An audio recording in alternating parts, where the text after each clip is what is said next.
The following takes place between midnight and 1 a.m. on the day of the California presidential primary. At exactly midnight in Los Angeles, counter-terrorism agent Jack Bauer is pulled back into the field. There's a credible threat. Someone is planning to assassinate Senator David Palmer, a frontrunner for the presidency.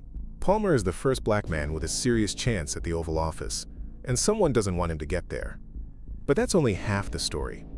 Jack isn't just an agent. He's a husband, a father. And as the day begins, he's trying to repair a fractured marriage with his wife Teri, while keeping tabs on their rebellious teenage daughter Kim. But before he even gets to CTU headquarters, Kim sneaks out of the house and straight into a nightmare. At CTU, Jack is told there's a mole inside the agency, someone feeding information to the people behind the assassination attempt. He's given a warning. Trust no one, not even the people closest to him. That includes Nina Myers, his colleague and former lover, and Tony Almeida, a smart, sharp analyst with his own doubts about Jack's judgment. As the night unfolds, Jack realizes the threat is deeper than he thought. The people behind it are organized, well-funded, and willing to kill anyone who stands in their way. Meanwhile, Kim finds herself kidnapped by two men who pretend to be friendly, only to trap her in a twisted plan. Teri, searching for her daughter, ends up captured too. Suddenly, Jack's family becomes leverage, and the attackers force Jack into an impossible choice: follow orders or watch his family die.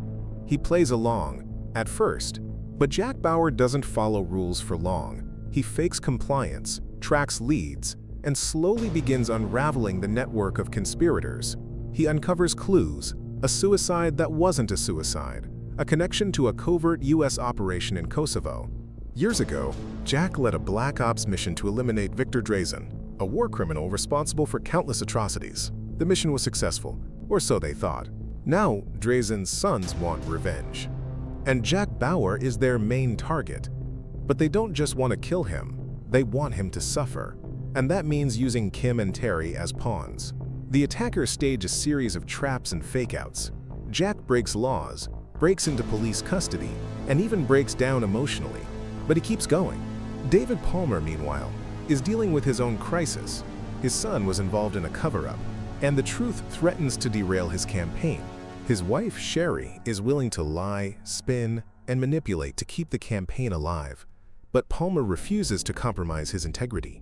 As the day progresses, Palmer is tested, not just politically, but morally. He learns what it means to lead under pressure, and what it costs. Back at CTU, suspicions rise.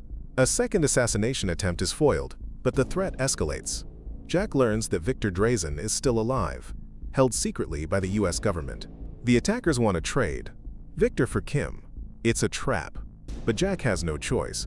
He delivers Drazen, only to be double-crossed again. A violent shootout follows, and Jack barely survives. But he's not done.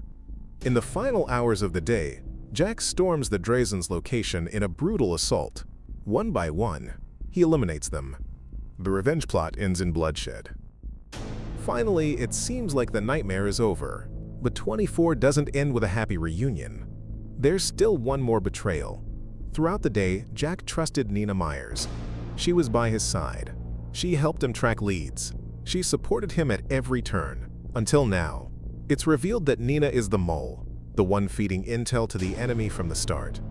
She's been playing both sides the entire time, and as Jack races back to CTU to stop her, Nina does something unforgivable. She murders Teri Bauer. Jack arrives moments too late. He finds his wife's body in a CTU storeroom.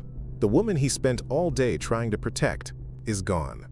And the longest day of Jack Bauer's life is over.